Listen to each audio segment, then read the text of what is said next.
जय लक्ष्मी नारायण की मैं नारायण भक्ति सिप्रा स्वागत करती हूँ आपका अपने चैनल पर। राधे राधे।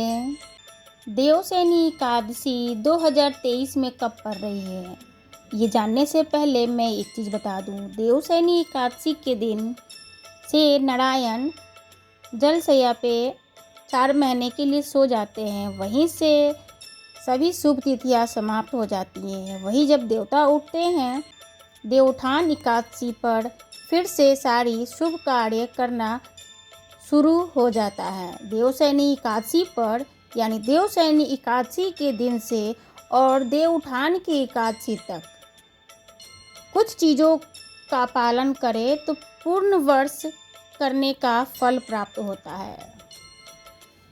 अगर आप हमारे चैनल पर नए हैं तो हमारे चैनल को ज़रूर सब्सक्राइब कर दें, क्योंकि धार्मिक चैनल को सब्सक्राइब करना अपने हाथ से धर्म का कार्य आगे बढ़ाना ही होगा।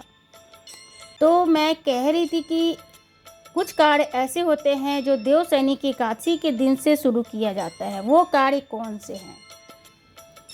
मान्यता है कि लड्डू गोपाल की सेवा देवसैनी एकादशी के दिन अवश्य करना चाहिए।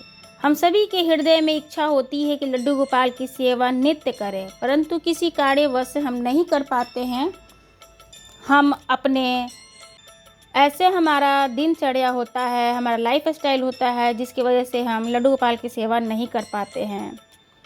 तो अगर आप देवसैनी एकादशी से लेकर देवउठान एकादशी तक अगर 4 महीने का व्रत लेते हैं लड्डू गोपाल की सेवा करने का, तो पूरे वर्ष सेवा करने का फल प्राप्त होता है। वो सेवा कैसी है तथा किस तरीके की सेवा करने से पूर्ण वर्ष हमें फल की प्राप्ति होगी।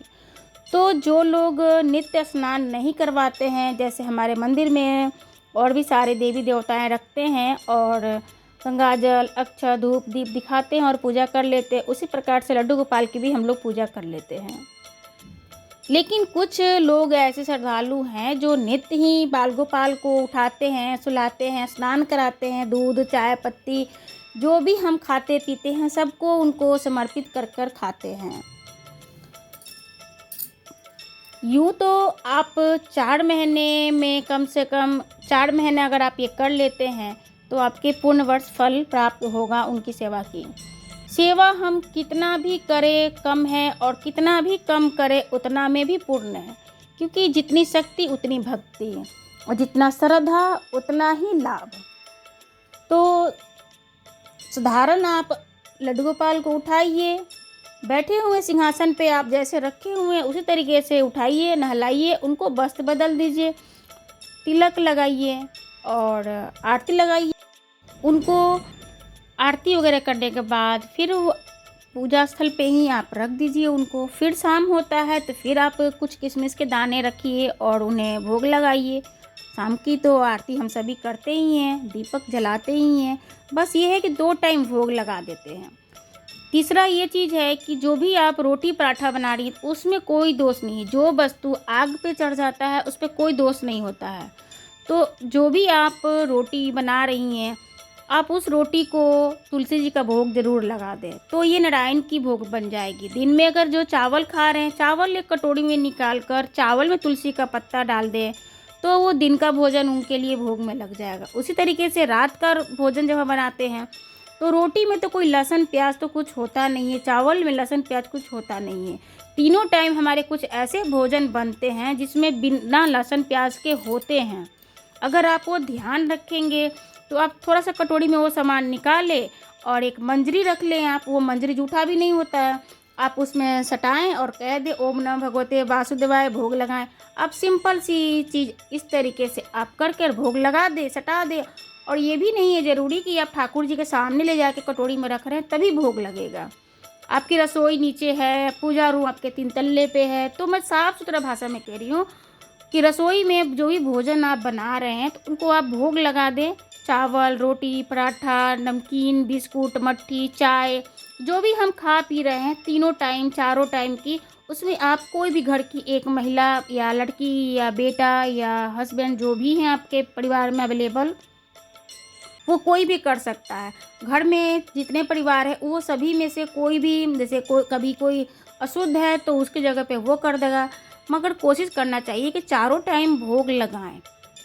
तो चारों टाइम हमें भगवान जी के सामने अगर हम रख देते हैं तो वो तो बहुत अच्छी बात है। अगर हम वहाँ तक नहीं पहुँचा रहे तो हम रसोई में, क्योंकि सबकी लाइफ इतना फास्ट स्पीड में चल रहा है, बच्चों को सुबह में ट्यूशन जाना होता है, स्कूल जाना होता है, तो आप रसोई में ही उनको भोग लगा दें। और देवशयनी एकादशी से लेकर देवउठान एकादशी तक अपने तिलक पर गोपी चंदन का तिलक धारण करें और गले में भी गोपी चंदन का तिलक लगाएं और तुलसी का माला भी धारण कर सकते हैं। तो ये थी छोटी सी जानकारी कि लड्डू गोपाल की किस तरीके से सेवा करें, जिससे हमें 4 महीने की सेवा में हमें 12 महीने का फल प्राप्त होता है। और बाल गोपाल की पूजा श्रद्धा से कीजिए, आपके बच्चे जैसे कीजिए या भगवान समझ के कीजिए, मगर हाँ भगवान तो हैं ही, चाहे बाल रूप में हो अथवा विशालकाय रूप में हो। तो उन अशुद्ध अवस्था में उन्हें आप ना छुए। अपने बच्चों को बोल दें कि भाई उनको आज स्नान करा दो, वस्त्र पहना दो। कभी कभी ऐसा हो जाता है कि मेरे हस्बैंड उनको केवल फेस पोंछ देते हैं और कपड़ा बदल देते हैं। तो जिसकी जितनी शक्ति, जितना उनका भक्ति, जितना जेंट्स लोग को या बच्चों को काम करना है, उतना जितना आएगा उतना ही वो करेंगे। तो इसमें कोई संकोच ना करें। ये थी देवशयनी एकादशी की विधि की। देवशयनी एकादशी आपने जाना कि कब है, और देवशयनी की जानकारी भी आपको मिल गया कि हमें उस दिन से हमें क्या क्या चीज़ करना चाहिए जिससे कि हमारे पूरे वर्ष के फल प्राप्त हो। आइए जान लेते हैं डेट। देवशयनी एकादशी इस बार वीरवार को पड़ रहा है 29 जून को। वहीं पे एकादशी की टाइमिंग 3:18 से सुबह शुरू हो जा रही है। वही एकादशी तिथि की समाप्ति 2:42 सुबह में हो रही है 30 तारीख को। तो 29 तारीख को व्रत करेंगे और 30 तारीख को हमें 8:20 से पहले ही पारण कर लेना है। हरिवारस का टाइम समाप्त हो जाएगी। 8:20 के बाद त्रयोदशी तिथि लग जाती है।